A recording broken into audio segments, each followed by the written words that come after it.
Bom dia, meus irmãos. Rapaz, hoje tem tanta criança que a igreja até ficou vazia aqui. Coisa boa, coisa boa. Uma alegria para nós, mais um domingo, dia do Senhor aqui. E nós vamos então continuar os nossos estudos de uma forma panorâmica aí da palavra de Deus. A gente tem acompanhado toda a Bíblia, desde Gênesis e vamos chegar até Apocalipse, se Deus permitir, no final do ano.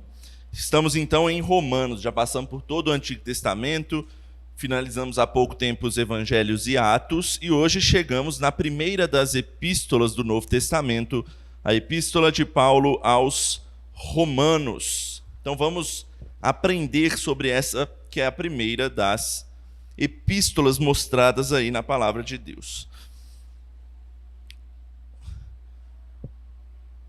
Esse é o nome grego que aparece lá na Bíblia grega, né, a respeito de Romanos. Já vai abrindo a sua Bíblia em Romanos aí. Nós vamos olhar vários textos nessa epístola, não só em Romanos, mas muitos em Atos também.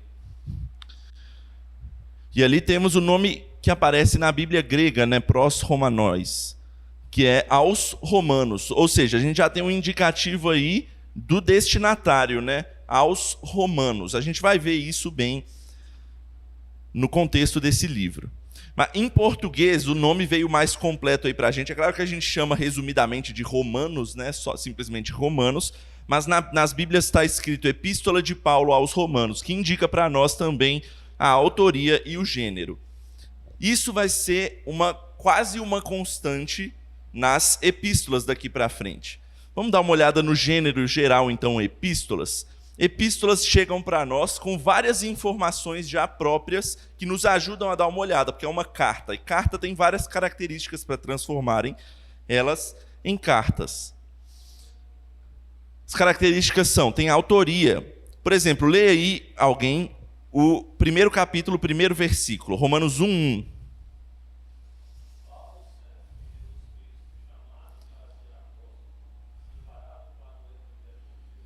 Então, aí a gente já tem a anunciação do autor. Ele mesmo já coloca o seu nome. A gente teve um grande problema com isso, por exemplo, nos evangelhos, que nenhum dos autores coloca o seu nome. Nenhum dos autores coloca o seu nome. Mas, por se tratar de uma carta, a maioria delas é assinada de próprio punho ali pelo seu próprio autor. E Romanos tem essa característica. No restante desses versículos iniciais aí, Paulo ele não dá só o seu nome, ele coloca também as suas credenciais. A gente vai ver o seu apostolado, ele fala quem ele serve ao Senhor Jesus Cristo, ele exalta ao Senhor Jesus Cristo já direto na sua apresentação ali da carta. Então, é uma autoria aí de uma forma mais elaborada que ele coloca. Em seguida, ele apresenta o destinatário também da carta. Alguém lê a primeira parte do versículo 7.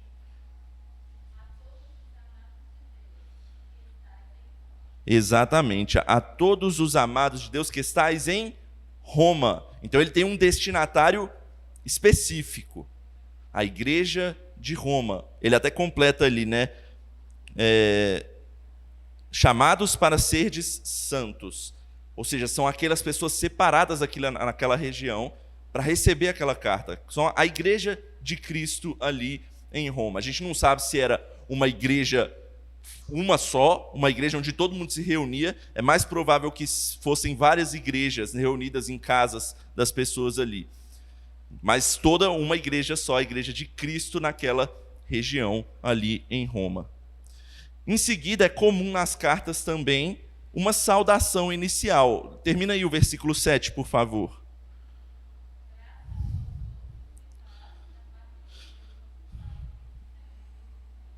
Isso é comum em todas as cartas, ter essa saudação inicial. É como se ele estivesse anunciando, beleza, finalizei a minha apresentação, agora eu vou começar o conteúdo. Só que antes do conteúdo tem uma outra coisinha. Normalmente ele faz uma oração, ou ele faz algum texto inicial de ação de graças a quem ele está escrevendo. E aí nós temos dos versículos 8 a 15, toda essa parte introdutória da carta vai se finalizar. Nas outras cartas a gente vai ver normalmente essa estrutura também. Em seguida, a gente tem o conteúdo geral da carta. A de Romanos, uma das maiores que tem no Novo Testamento, vai desse versículo 16 do capítulo 1 até lá no capítulo 15, quando ele vai fazer a sua saudação final e despedida. Certamente a saudação final de Romanos é a maior que a gente tem nas cartas. Ele sauda várias e várias pessoas ali, ele cita nomes e mais nomes e vai saudando e vai saudando. Ele vai mostrando também outras coisas ali na sua despedida, mostrando as pessoas que estão com ele ali e tudo mais. A gente vai ver isso quando a gente chegar no conteúdo da carta. Mas, em geral, as cartas do Novo Testamento apresentam esse padrão. Algumas vai faltar uma coisinha, outras vão apresentar uma coisa diferente a mais, mas, em geral, a estrutura é essa. O autor se declara, ele mostra para quem ele está enviando essa carta, ele faz uma saudação, uma parte de oração, ação de graças, o seu conteúdo principal da carta e uma saudação final de despedida para quem ele está escrevendo. Esse é o gênero epistolar, o gênero de cartas. E a gente tem isso aí, quase o Novo Testamento inteiro aí, de Romanos até Judas, né? São cartas escritas aí por vários irmãos nossos naquela época. Então vamos entrar em Romanos agora. Vamos começar pela autoria. Paulo já se declarou ali no versículo 1, a gente já leu. O apóstolo Paulo, versículo 1:1, a gente leu. E isso é pouco questionado. A gente viu em vários outros dos livros anteriores, no Antigo Testamento, outros até nos Evangelhos, em que a autoria muitas vezes é questionada. Nessa carta aqui é algo muito pouco questionado, até porque está anunciado muito claramente na própria carta quem é esse. E é o apóstolo Paulo. E quem é esse Paulo? Atos vai apresentar para nós, ali a partir do capítulo 7, vamos abrir lá, Atos 7, a gente vai dar uma voltinha em Atos.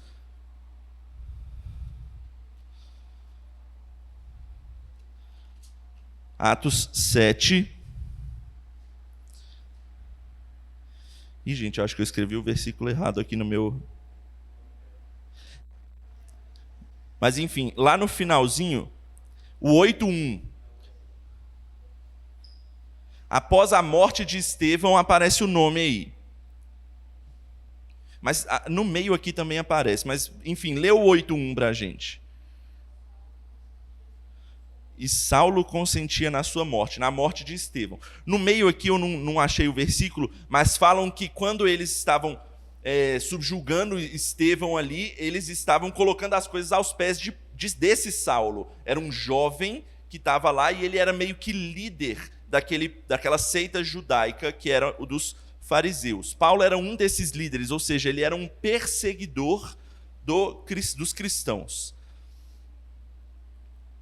Mas, pouquinho depois, Atos capítulo 9, a gente tem aí, como é que está o título na Bíblia de vocês? Atos capítulo 9:1.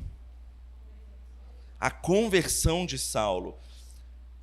Ele é chamado sobrenaturalmente ali por Cristo para fazer o seu trabalho, para fazer o trabalho do Senhor.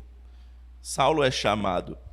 E ele é chamado para ser um apóstolo. Vamos lá para Romanos de novo? Romanos 1:5. Romanos 1:5. Quem achou pode ler.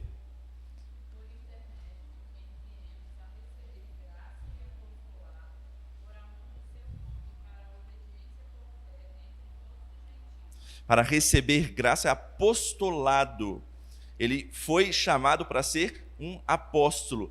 Ele até fala em outras cartas que ele é um apóstolo fora do seu tempo, né? Que ele não viveu ao lado de Jesus ali, mas ele foi chamado diretamente também por Cristo de uma forma sobrenatural. Esse é Paulo. E ele foi chamado também para ser um missionário. Vamos ver o primeiro chamado dele para começar esse trabalho? Atos 13, de 1-3.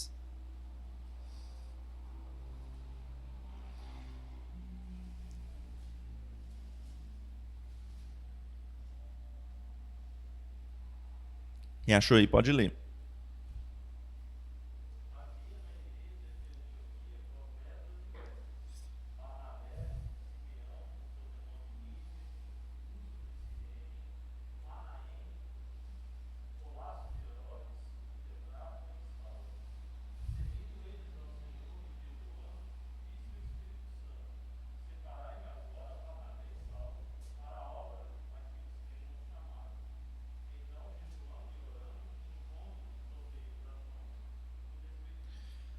Então, Paulo, a partir do momento em que ele foi chamado e se converteu, ele começou a ser moldado, a ser treinado para ser um líder da igreja. Ele já tinha um conhecimento muito grande por ser um líder da seita farisaica, ou seja, ele já tinha um conhecimento da Torá, do Antigo Testamento em geral, mas agora ele estava sendo moldado por Cristo. E foram uns bons anos ali trabalhando, estudando, se preparando, até ele ser chamado aqui na igreja de Antioquia para se tornar de fato um missionário, para ser enviado. E ele foi enviado junto de outro grande nome aí da igreja primitiva, que é Barnabé.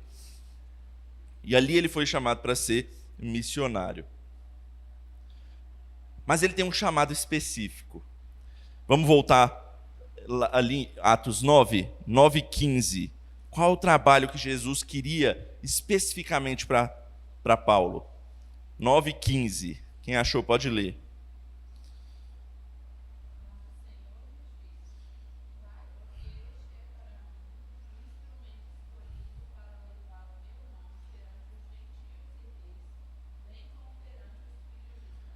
Então, para Paulo, o primeiro trabalho, o principal trabalho dele, quem aparece primeiro aí, são os gentios. Paulo vai levar o evangelho para os gentios principalmente. Jesus não exclui aqui os filhos de Israel, ele escreve no final também desse versículo. Mas o primeiro trabalho de Paulo, o principal, vai ser trabalhar com os gentios.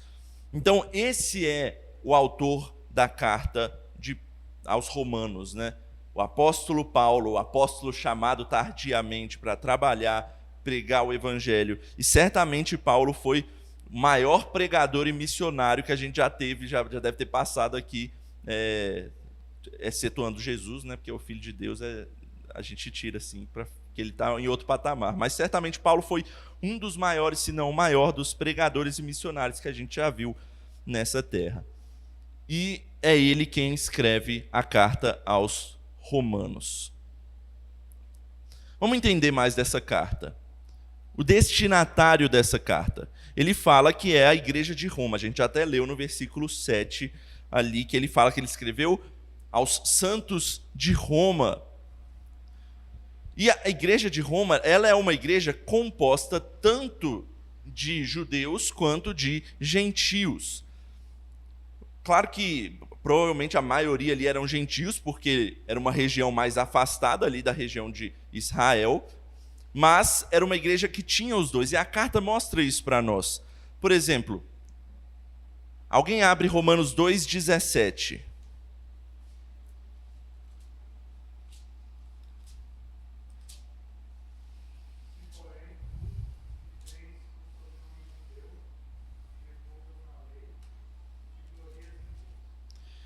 Para quem que ele está escrevendo especificamente essa parte?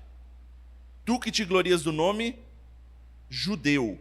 Ou seja, ele está escrevendo uma parte da carta, pelo menos esse trecho aqui, se dirigindo a judeus ali naquela região. Mas veja aí o versículo 13 do capítulo 11.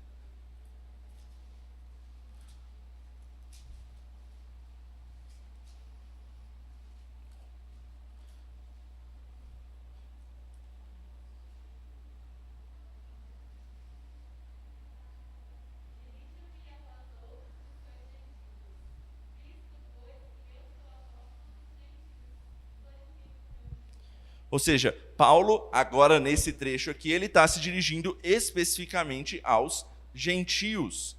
Ou seja, tem partes na carta que ele se refere aos judeus, tem parte na carta que ele se refere aos gentios, e em geral, a maioria das partes ele vai se referir aos dois. Ele vai tratar muito nessa carta sobre essa questão entre judeus e gentios, uma grande polêmica da época. A gente vai ver isso melhor no conteúdo.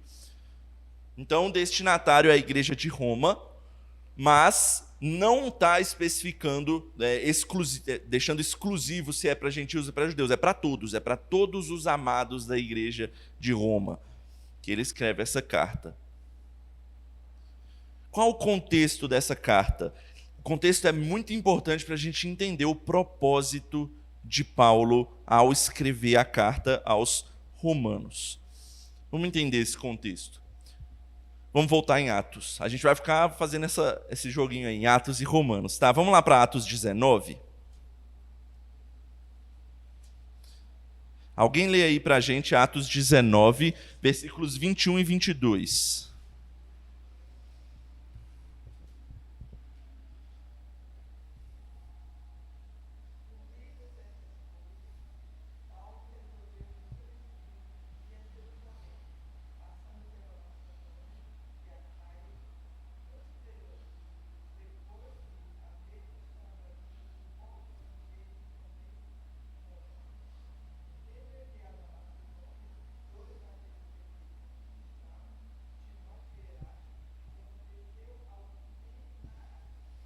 Opa, isso aqui a gente está numa parte em que está no meio para o final ali da terceira viagem missionária de Paulo.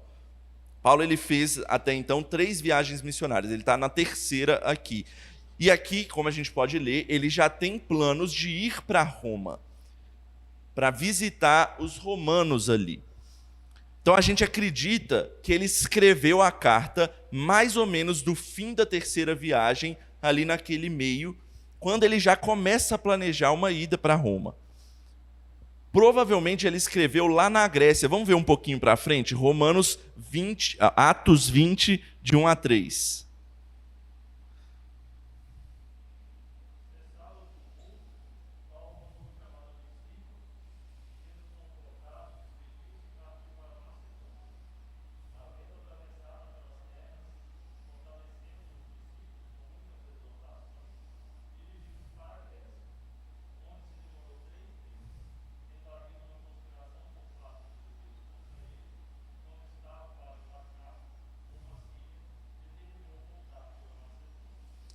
Guarda essas informações aqui, que elas são importantes para nós, para entender o contexto da carta de Paulo aos Romanos. Aqui está falando que Paulo, ele partiu para a Macedônia, foi fazer alguma coisa que esse texto aqui não está dizendo para nós especificamente, e aí ele se dirigiu para a Grécia e parou um tempo ali, ficou 3 meses ali, da onde depois ele iria para Jerusalém. Encontrou esse problema ali com... Oi? Isso, mas para a região ali mais próxima, né? E agora a carta aos Romanos vai explicar para nós, porque é nesse contexto que ele vai escrever essa carta. A gente acredita que é nesses 3 meses que ele ficou na Grécia que ele escreve essa carta aos Romanos. Vamos entender então agora dentro de Romanos, né? Como é que a gente sabe disso? Vá lá para Romanos 15.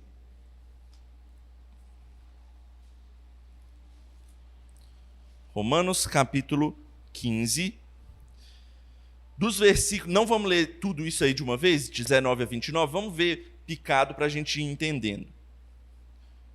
Primeiro, alguém lê o versículo 19 do capítulo 15.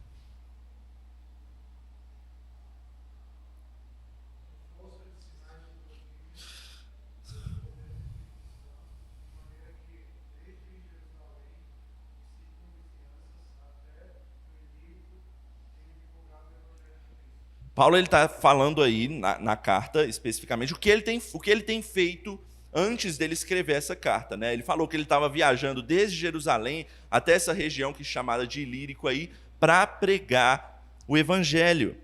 Para pregar o evangelho ali. E no versículo 20, ele até fala, né? Esforçando-me deste modo para pregar o evangelho não onde Cristo for anunciado, para não edificar fundamento alheio, sobre fundamento alheio. Então ele está tentando pregar aonde ninguém ainda foi. Esse é o objetivo de Paulo. Ele não quer pregar onde o evangelho já foi pregado. E aí a gente segue. 22. Lê o versículo 22, alguém.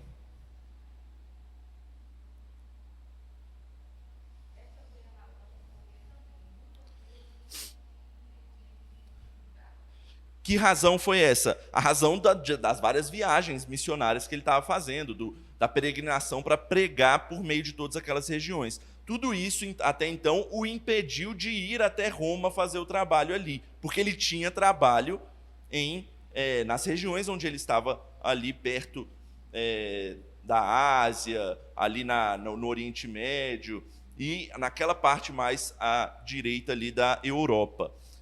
Então, Paulo ainda estava sendo impedido, então, de ir a Roma Mas parece que as coisas mudaram. Lê o versículo 23.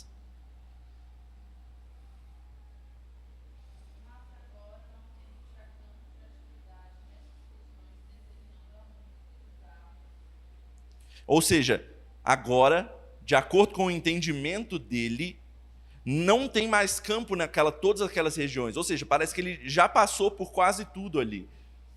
Parece que aquelas regiões já ouviu a pregação do evangelho. Então, Paulo escreve essa carta justamente com o intuito de preparar para ir visitar e mudar o plano, mudar a região aonde ele vai pregar. Justamente porque ele falou que ele não quer pregar sobre fundamento alheio, onde já foi pregado. Então ele quer ir para uma nova região. A gente já está entendendo um novo plano de Paulo. E no versículo 24 ele vai expor qual é o plano, o propósito dele. Lê o versículo 24.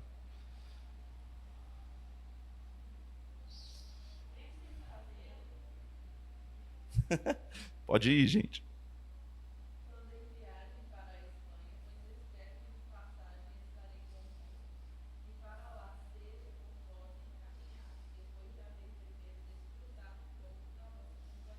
Então Paulo agora mostra o verdadeiro propósito dele. Ele quer ir a Roma, mas só por um pouquinho, porque o propósito dele é ir para Espanha, pregar em uma nova região totalmente, onde ainda não tinha ouvido do evangelho, pelo menos acredita-se que não, né? E Paulo queria passar por Roma. Ele queria visitar aquele povo. Para que ele queria visitar? Qual era o propósito de Paulo para visitar Roma antes de ir para a Espanha? Ele queria ser encaminhado por eles. Encaminhado por eles. É o que o texto fala para nós, para ser encaminhado, para vocês me encaminharem para a Espanha. Ou seja, gente, missionário, desde a época de Paulo, precisa de ter uma base, precisa de ter um local, uma igreja que o envie, precisa de suporte. E Paulo queria que a igreja de Roma, mais próxima ali da Espanha, que era uma igreja mais forte, ele iria então enviá-lo para a Espanha para pregar o evangelho. Talvez com ajudas financeiras, certamente com ajuda espiritual, né, orando por eles, dando suporte espiritual para Paulo também seguir para a Espanha pregar o evangelho. Então Paulo está escrevendo, vemos aí um dos primeiros propósitos de Paulo, é buscar suporte da igreja de Roma para que seja encaminhado para pregar o evangelho lá na Espanha. Mas ele tem uma missão nesse meio antes de fazer tudo isso. Versículos 25 e 26.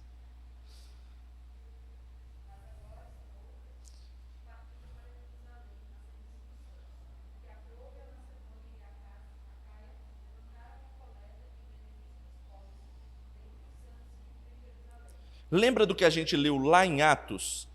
Que ele estava indo justamente para Jerusalém, passando ali pela Macedônia e Acaia. Aqui a gente entende o propósito de Paulo no meio dessas viagens. O que ele quer fazer? Ele quer levantar uma coleta para ajudar os santos pobres ali da igreja de Jerusalém. Então Paulo tem essa missão antes de ir para Roma. Então as peças aqui começam a se encaixar. Por isso que a gente consegue entender o momento mais ou menos onde Paulo escreveu essa carta. Aquele momento, aqueles 3 meses que ele parou na Grécia, foram providenciais para que ele pudesse escrever essa carta de Roma, para preparar todo o seu plano, que era ir para Roma e depois para a Espanha, para pregar o evangelho lá, mas antes passando por Jerusalém, recolhendo toda uma coleta ali de ajuda para então seguir com o seu plano. E isso é concluído nos versículos 28 e 29. Alguém lê aí, só para a gente finalizar essa parte.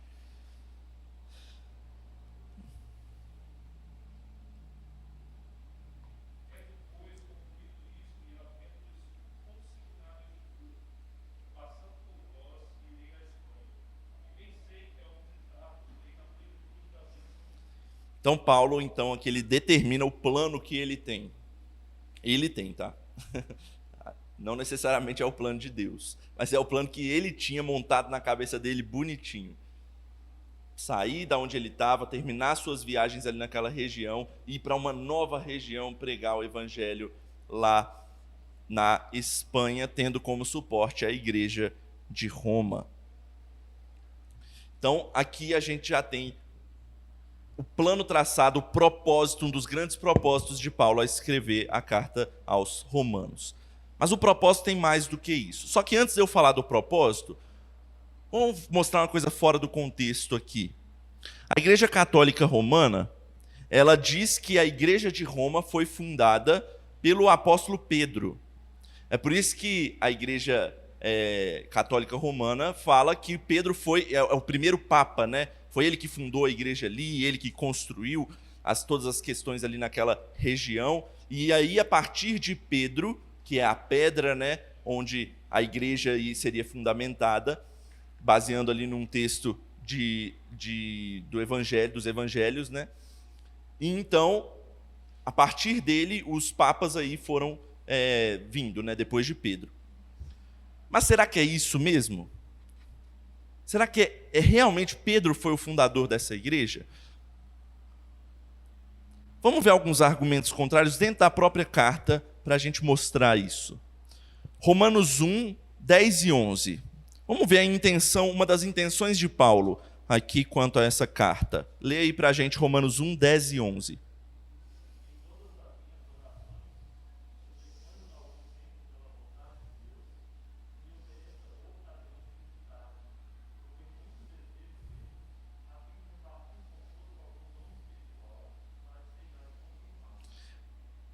Ou seja, Paulo tem um propósito de ir ali, estar com aquele povo, e seria muito estranho Paulo dizer algo assim para aquela igreja se Pedro fosse o pastor daquela igreja.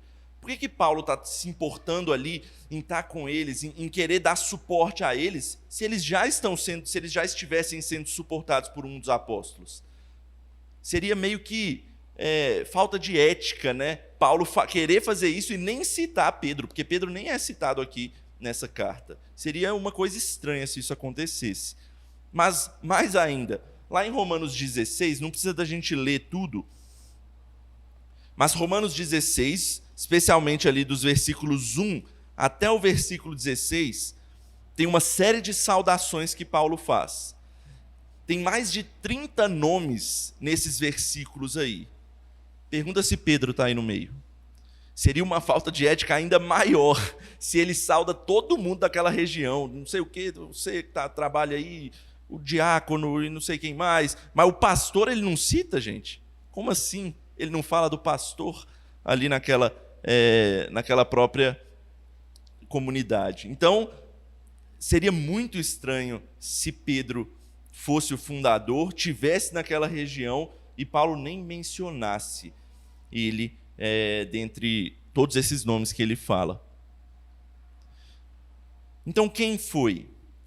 A gente sabe, então, que já não foi Paulo, porque Paulo, ele era com certeza alheio a essa igreja, ele está querendo ir para lá agora, e também não foi Pedro, muito provavelmente. Então, quem foi? A gente não tem essa informação de quem foi que fundou a igreja, mas a gente tem uma suposição. Em Atos 2, no Pentecostes, tinha gente em Jerusalém de tudo que é canto do mundo, inclusive gente de Roma. Então nós cremos que a partir dali, alguém que recebeu o evangelho, que creu no evangelho, que se converteu, voltou para a sua região. Isso deve ter acontecido não só em Roma, mas em várias outras cidades ali. Voltou para a sua região e ali começou a difundir o evangelho, plantou uma igreja, e Roma deve ter sido uma dessas. Saiu do Pentecostes com pessoas convertidas que fundaram a igreja lá em Roma. Então, só para ter esse ponto, para a gente que é importante dizer, a Igreja Católica diz que é Pedro, nós mostramos aqui que é muito provável que não seja, porque a carta de Paulo aos Romanos não indica nada a respeito disso. Pode.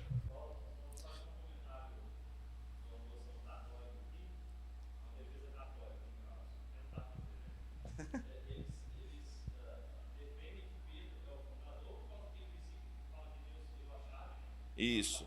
Ele é a pedra, né, fundamental. Você do as chaves. Isso.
Sim.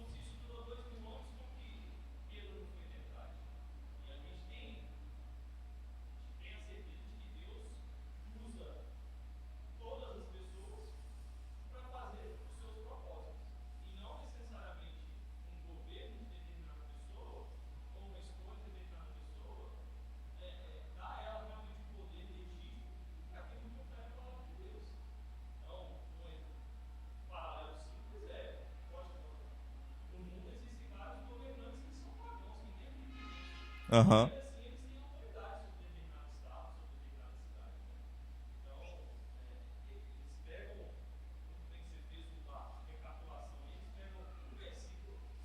Sim.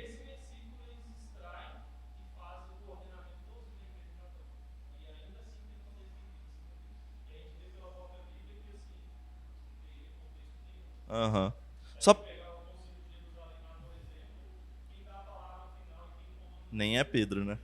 É Tiago. Só para a gente dar uma olhada, para a gente aprofundar um pouquinho nisso, abre aí em Mateus 16.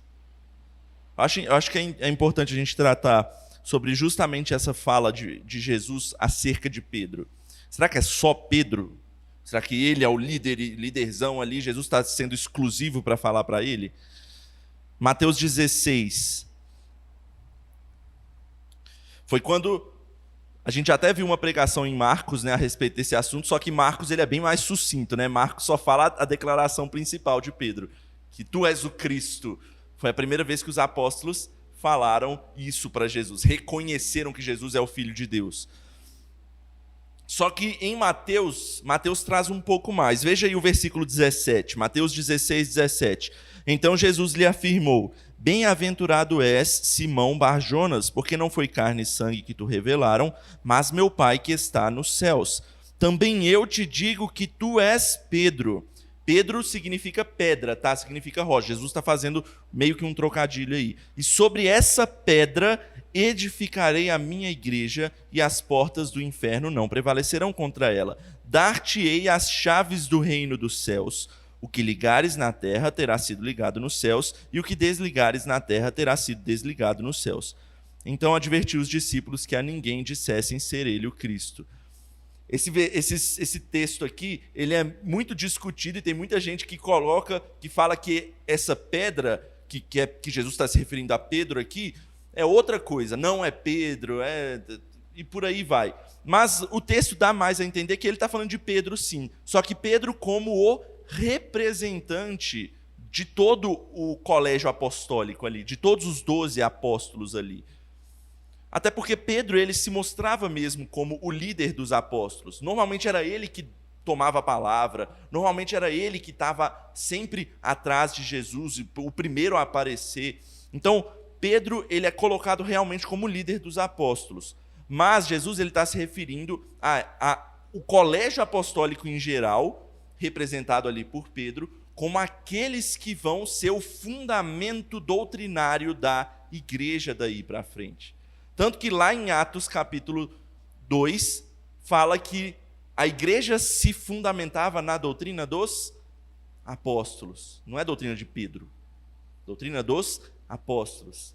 E muito bem lembrado pelo presbítero Rafael, quando chega lá no concílio de Éfeso, no concílio de Jerusalém, por exemplo, quem está à frente, liderando, presidindo, já não é Pedro. Pedro ele até dá uma palavra no meio, só que quem dá a palavra final é Tiago, provavelmente o pastor da igreja de Jerusalém, era ele que estava liderando. Ou seja, Pedro, ele é importante, ele é o representante aqui dos apóstolos mostrado por Jesus.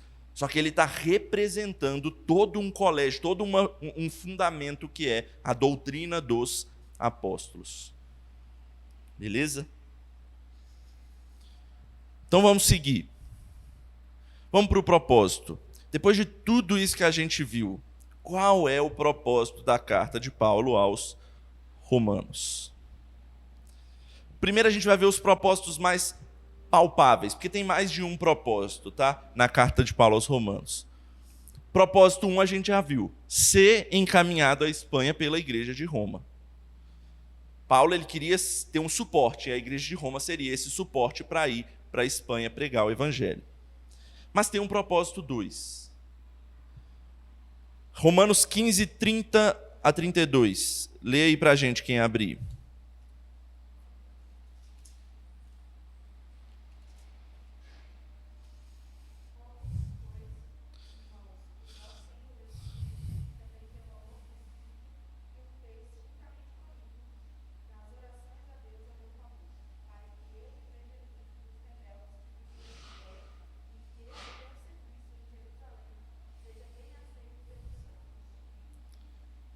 Pode continuar, 32.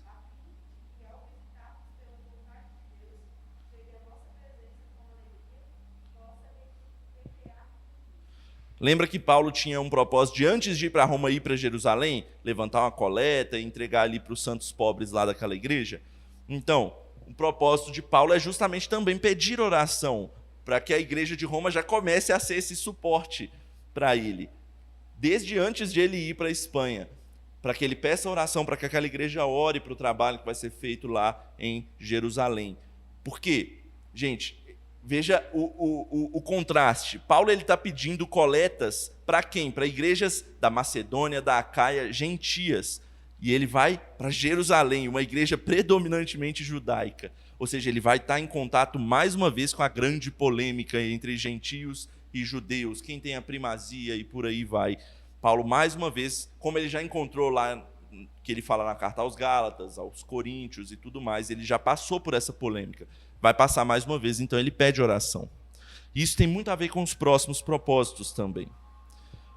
Mas antes de eu falar os próximos propósitos, se o propósito fosse só ir para a Espanha, pedindo suporte para a igreja de Roma, precisava dele escrever uma carta tão robusta e grande como essa, tão profunda para falar do Evangelho, porque certamente a Epístola de Paulo aos Romanos é o tratado teológico mais profundo que a gente tem na Bíblia a respeito do Evangelho. Para que ele precisava escrever tão pormenorizadamente as questões? Só se ele vai pedir suporte. O terceiro propósito, então, é apresentar suas credenciais como alguém apto para ser enviado pela igreja até a Espanha. Se o objetivo dele é pregar o Evangelho e ser suportado pelaquela igreja de Roma, Paulo ele quer mostrar que ele é merecedor disso, que ele é apto para fazer isso, que as pessoas podem confiar o investimento que vão fazer nele para ele ir lá para a Espanha. Então, Paulo ele vai mostrar que ele tem essas credenciais, que ele é capacitado. Então ele vai fazer uma exposição do Evangelho ali para falar, é isso que eu quero mostrar, é isso que eu tenho para dizer, e eu estou mostrando para vocês. Só para a gente acrescentar aqui, vamos para o tema, só para a gente mostrar que Paulo já resume o tema da carta de Romanos. Romanos 1, 16 e 17. Um dos versículos mais conhecidos da Bíblia.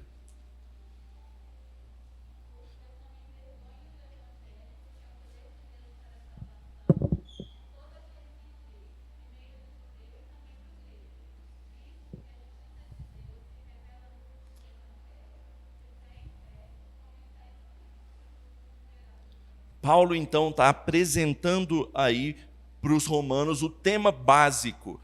Eu quero ir lá para a Espanha para pregar o Evangelho. Sabe por quê? Porque o Evangelho é o poder de Deus para salvar, seja gentio, seja judeu, qualquer um. O Evangelho de Deus é que é o poder dele para salvar todo aquele que crê em Cristo Jesus. E a partir daí ele vai fundamentar a carta dele inteira para explicar esse Evangelho. A gente vai ver isso no conteúdo geral. Tá, mas para que entrar em tantos temas? A gente ainda tem que fazer essa pergunta. Para que ele vai entrar em tantos temas a respeito de judeus, de gentios e de tudo mais? A gente coloca, então, um último propósito aqui para Paulo. Expor a polêmica da época a respeito de judeus e gentios, lei e graça, vários outros desses temas correlatos a respeito disso, a fim de mostrar o seu amadurecimento e instruir a igreja de Roma que poderia passar por isso. Deixa eu explicar isso daí. Lembra que Paulo começa a pensar nessa carta no fim da sua terceira viagem missionária, que eu falei? Ou seja, ele já passou em outras viagens, lá pela Galácia, ele já passou por Corinto, igrejas que já estavam sofrendo com essa polêmica da primazia de judeus e gentios e como é que resolve isso, precisa de circuncisão, não precisa de circuncisão, e por aí vai. Paulo já estava com essa polêmica aí acontecendo em várias das suas viagens. Na terceira viagem ele já tinha passado por tudo isso. Lembra também que Paulo falou que o objetivo dele antes de ir para Roma era ir para Jerusalém? E lá, provavelmente, ele passaria por esse problema mais uma vez. Inclusive, ele cita isso, né, que ele está passando já problema com os rebeldes judeus ali daquela época. E ele vai justamente passar por cidades gentílicas para trazer fazer essa coleta para eles. E um último detalhe. A igreja de Roma, como é mostrado na própria epístola, ela era composta de judeus e de gentios. Provavelmente, talvez, ela também passasse por alguma polêmica a respeito disso. Então, você junta tudo isso e o desejo de Paulo expor o evangelho e mostrar que ele era capacitado para pregar o evangelho. Então, acredita-se que Paulo aproveitou a escrita dessa carta para ele expor o seu ponto de vista amadurecido a respeito desse assunto, dessas questões de judeus e gentios, lei, graça, circuncisão e tudo mais, sobre a nova vida em Jesus Cristo, para preparar para os novos embates que ele teria e também instruir justamente a igreja de Roma a respeito desses assuntos. Paulo, então, junta tudo isso para escrever a carta de Paulo aos Romanos. Então, juntando todas essas coisas, a gente tem talvez o maior tratado teológico já escrito sobre o Evangelho de Cristo Jesus. A carta de Paulo aos Romanos. Então, em resumo, os propósitos de Paulo eram vários. Mostrar o amadurecimento dele em frente aos embates que teve lá na Galácia e em Corinto, se preparar para a crise que ele teria em Jerusalém, instruir a igreja de Roma, conseguir apoio missionário e se mostrar capacitado para exercer esse papel. Vários propósitos para se escrever essa carta. Junta tudo isso, nós temos então a carta de Paulo aos Romanos. Foi. Esse é o contexto da carta, esse é o propósito. Se a gente tiver isso bem fundamentado na nossa mente, a gente consegue entender melhor essa carta. Alguém, alguma dúvida até aí? Alguma coisa a acrescentar?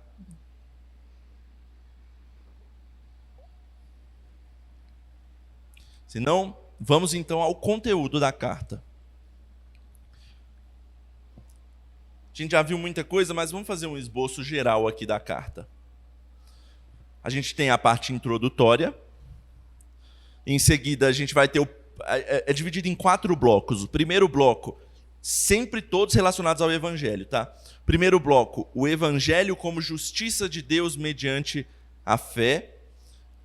O bloco 2, o Evangelho como poder de Deus para a salvação. O bloco 3, o Evangelho e essa questão com Israel. O bloco 4, o Evangelho e transformação de vida, que é a parte mais prática de Romanos, né? E, por fim, uma conclusão. Vamos olhar especificamente cada um. Volta a sua Bíblia aí para Romanos 1. A gente não vai ler tantos textos aqui mais, mas é bom você ir acompanhando onde está cada uma das partezinhas. Do versículo 1 ao 7 desse capítulo 1, a gente tem o prefácio e a apresentação, que a gente já olhou bastante. Do 8 ao 15 tem a parte da ação de graças, né? E o 16 e o 17 é a apresentação do tema da carta, que a gente leu agora há pouco. E agora, a partir daí, ele vai começar a expor esse tema em vários blocos. Bloco 1, Evangelho e a justiça de Deus. Dos versículos 18 a 32, Paulo ele vai apresentar para nós o problema do pecado diante de todas as pessoas. Ele não vai fazer uma distinção aí entre judeu e gentio. Todos os homens estão debaixo do pecado. Do versículo 1 do capítulo 2 até o meio ali do capítulo 3, ele vai mostrar: os judeus não estão isentos dessa culpa. Não é porque eles foram escolhidos antes, que eles têm sangue do povo de Israel, vem de Abraão ou qualquer coisa assim. Não. Todos estão debaixo desse pecado e são indesculpáveis diante de Deus. Mas e a solução? Aí ele fala aí, a conclusão, que o pecado atingiu a todos, né? Ele faz uma conclusão aí no final do capítulo 3. Mas e a solução para isso? Talvez seja um dos textos mais belos de Romanos, Romanos 3, 21 a 31. A solução está na justiça de Cristo imputada em todo aquele que nele crê. Vamos ler o versículo 21, olha o que ele diz. Vê em Romanos 3, 21. Mas agora, sem lei, se manifestou a justiça de Deus, testemunhada pela lei e pelos profetas. Justiça de Deus mediante a fé em Jesus Cristo, para todos e sobre todos os que creem, porque não há distinção, pois todos pecaram e carecem da glória de Deus. E por aí vai. Talvez esse seja um dos textos mais conhecidos e mais belos da carta de Paulo aos Romanos. Quando ele fala, todos pecaram, é verdade, mas nós temos uma solução na justiça de Cristo, imputada a todo aquele que nele crê. Esse é o primeiro bloco aí. Tem um finalzinho aí que está escondido aí, né? Lê aí para a gente, Lídia. Está escondido aí também?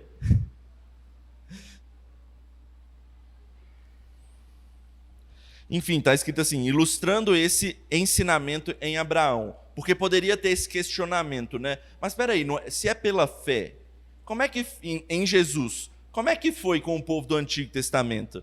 Aí Paulo, foi a mesma coisa, foi pela fé também. Deixa eu mostrar para vocês. Ele vai lá em Abraão e mostra que, inclusive em Abraão, foi pela fé também. Fé em quem? No Messias que viria.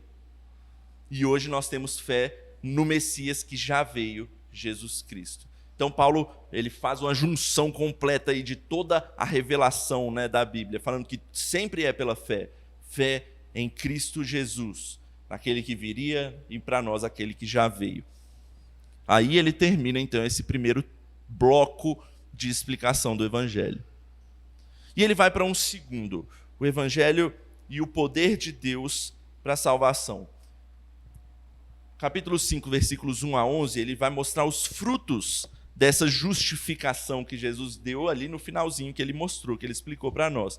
Ele vai falar que os frutos são a paz e a esperança que a gente tem, que a gente pode ter em Cristo Jesus. Esse texto é bonito também. Os versículos 1 a 4 são muito belos. Ele vai dizer, justificados, pois, mediante a fé, temos paz com Deus por meio de nosso Senhor Jesus Cristo. E aí ele vai, no versículo 3, e não somente isso, mas também nos gloriamos nas próprias tribulações, sabendo que a tribulação produz perseverança, e a perseverança, experiência, e a experiência, esperança. Ora, a esperança não confunde, porque o amor de Deus é derramado em nosso coração pelo Espírito Santo que nos foi outorgado. Então, frutos dessa justificação, frutos dessa conversão, frutos de se seguir ao Senhor Jesus Cristo, do trabalho que Ele fez por nós. E aí ele explica ainda mais ali nos versículos 12 a 21. Ele vai falar que a base dessa reconciliação está na conquista que Cristo fez onde Adão não fez. Cristo, ele é o segundo Adão. Ele é aquele que cumpre aquilo que Adão não conseguiu cumprir. Ele cumpre a lei, ele obedece perfeitamente aquilo que Adão não conseguiu fazer. Em seguida, ele vai continuar expandindo essa questão do Evangelho. E ele vai dizer que essa reconciliação nos torna livres da escravidão do pecado pela graça de Cristo. E em seguida ele vai falar, pode ser perguntado, mas e a lei? Como é que faz com a lei se é pela graça? Paulo vai falar do propósito da lei no capítulo 7, versículos 21 a 25. Se foi pela graça, para que a lei? Aí ele vai explicar nesses versículos que a lei é boa, mas ela é impossível de ser cumprida. Mas ela revela a nossa pecaminosidade e necessidade de Cristo. E então, ele conclui no capítulo 8, versículos 1 a 23, que a lei ela não tem mais poder sobre o crente em Cristo. É Cristo agora que nos salva. Não é pelas nossas obras de obediência à lei, mas é pela graça de Cristo infundida em nós, a justiça de Cristo em nós. Isso não significa que a gente pode jogar a lei na lata de lixo. Não, de forma nenhuma. A lei ela nos ajuda, nos direciona, nos dá um padrão. Mas ela não é mais o padrão de salvação. É Cristo agora que nos dá, por sua graça, essa salvação. Esse é o segundo bloco aí da Epístola de Paulo aos Romanos. Então a gente chega ao terceiro bloco, que é a questão de Israel. A nova sessão aí, ela trata uma nova questão que poderia surgir. Então, será que essa transferência desses privilégios aí de Israel para a igreja significa que Deus invalidou as promessas ao povo de Israel? Significa que o povo de Israel agora não serve mais para nada? Paulo vai tratar sobre esse assunto, então, aí no próximo bloco. Ele vai mostrar que Israel ele tem a primazia, mas ele que foi incrédulo. Ele que não... ele que foi rebelde, né, o povo de Israel. E aí, dos versículos 6 a 29, vai mostrar que não é por sangue, mas é a vontade soberana de Deus que conduz à salvação. E em seguida, dos versículos 30 até 10, 21, ele vai mostrar mais profundamente que Israel é culpado pela sua rejeição. Mas termina com uma palavra mais de graça aí, né? Um plano futuro que envolve a restauração. Não de um Israel físico, mas de um Israel espiritual. Não só uma nação de sangue, mas uma nação espiritual, que envolve judeus, que envolve gentios, mas que envolve principalmente todo aquele que crê em Jesus Cristo. E esse é o terceiro bloco da Epístola de Paulo aos Romanos. O quarto e último bloco, depois de Paulo falar toda essa questão teórica, de toda essa questão doutrinária, Paulo vai ter uma questão mais prática agora. E a igreja? Depois de tudo isso que você explicou, como é que a igreja vai viver nessa terra? Como é que a igreja se mantém nesse mundo? É o último bloco de Paulo, que vai do capítulo 12 até o capítulo 15. Vamos ler esse Romanos 12, 1 e 2?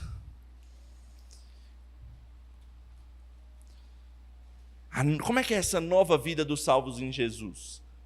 Paulo vai resumir nesses primeiros versículos. Quem abriu aí pode ler.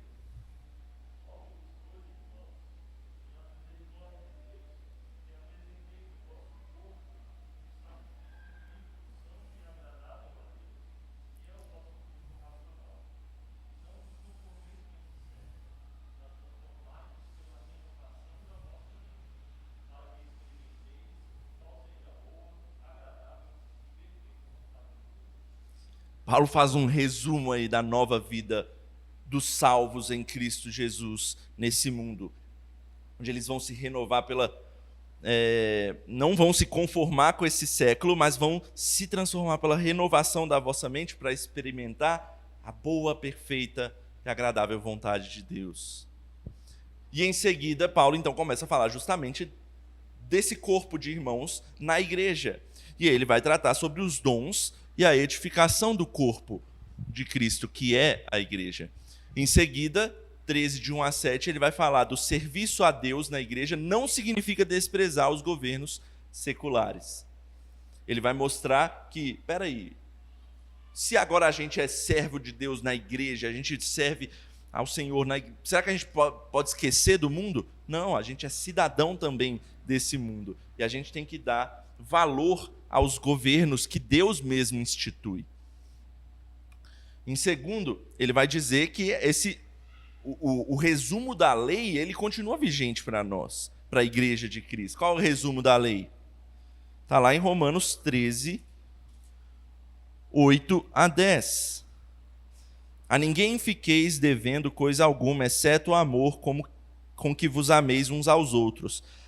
Pois quem ama o próximo tem cumprido a lei. Pois isso, não adulterarás, não matarás, não furtarás, não cobiçarás, e se há qualquer outro mandamento, tudo nessa palavra se resume a amarás o teu próximo como a ti mesmo. O amor não pratica mal contra o próximo, de sorte que o cumprimento da lei é o amor. Então ele faz um resumo. Por mais que a gente esteja livre do peso da lei, a gente ainda também é regido pelo resumo dessa lei. Essa lei ainda demonstra para nós qual o padrão que Deus quer para os seus seguidores. Em seguida, ele vai falar que a nossa salvação já deve brilhar aqui nesse mundo, visando no porvir. A gente já tem que viver como salvos em Cristo Jesus e mostrar isso nesse mundo. E aí ele vai finalizar esse bloco nos capítulos 14 e 15, mostrando a tolerância, essa vida entre os irmãos na igreja e no mundo, ou seja, em geral, a tolerância da vida cristã nesse mundo. Então, esse último bloco é vida prática, vida da igreja, convívio da igreja, como viver a vida cristã. E assim Paulo finaliza o último bloco. E aí, ele tem a conclusão nos capítulos 15 e 16, onde primeiro ele vai falar tudo aquilo que a gente já viu, né, a sua situação atual e os planos que ele tem. É aí nessa parte que ele vai mostrar para nós, a gente já viu isso. No capítulo 16 ele vai fazer as suas recomendações e saudações finais. Ele vai fazer uma exortação final sobre os falsos mestres para a igreja. E ele vai fazer umas saudações daqueles que estão com ele vai citar Timóteo, vai citar outros que estão com ele. E, por fim, a bênção final para finalizar a carta. Esse é o conteúdo da carta de Paulo aos Romanos. Vamos fazer algumas aplicações para a gente finalizar. Não dá para aplicar tudo que tem nessa carta, porque é muito profundo, é muita coisa que a gente vê aqui. Paulo fala de quase todos os temas que a gente tem nessa carta. Por isso que a gente fala que a Epístola de Paulo aos Romanos é a teologia sistemática da Bíblia. Ela sistematiza cada um dos temas, das doutrinas, e está tudo lá de alguma forma reduzido ali, resumido ali. Mas vamos ver algumas aplicações para nós. Primeiro, a coisa que mais Paulo quer falar, a primazia, a importância e o poder do Evangelho para a salvação de todo aquele que crê. O Tratado Teológico de Romanos tem muito a nos ensinar, mas didática e sistematicamente Paulo vai mostrando quão necessitado o homem é de Cristo. Por isso que ele começa lá falando do pecado, lá logo no início do conteúdo, né? Capítulo 1, versículo 18. Ele vai falar, todos os homens pecaram. E a partir daí ele vai mostrar que a solução está em Cristo Jesus. É o Evangelho de Cristo Jesus que tem poder para a salvação. O homem necessita da justiça de Cristo, então logo ele apresenta a justiça de Cristo para a salvação. E Paulo deixa clara a função primordial da fé. Esta que vem pela pregação da palavra. Ele até fala isso, né? Um dos versículos conhecidos de Romanos. 10:17, leia aí para a gente. Quem abrir, Romanos 10:17.